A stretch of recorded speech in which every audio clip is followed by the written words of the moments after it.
How to soften hard clay. We've probably all been there at least once. Here was some clay that it was perfectly fine and soft the last time I used it. Now here it is a month later and it's like a brick.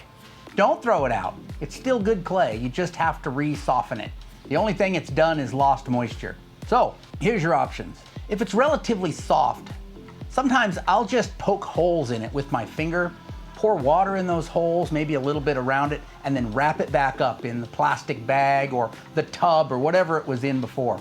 And a lot of times that'll do real good. In a fairly short period of time, I can come back maybe a day later and it's fairly soft. Maybe it needs a little kneading to kind of work that moisture through and make sure there's an even amount of moisture throughout the clay body. This is a good way to soften clay that's not completely hard yet.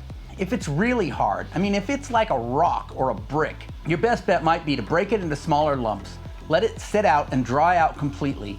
Grind it up in like a corn grinder like I have, or just on a patio with a brick. Just grind it into a powder and then re-moisten it. This is essentially the same process I use when I'm dry processing my wild clay. This is a great way to re-moisten a clay that's completely dry, even if it's a commercial clay.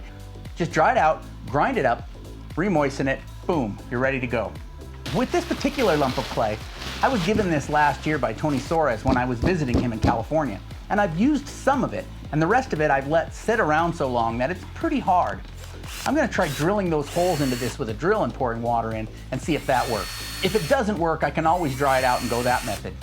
I hope this helps you get your clay back to a usable condition.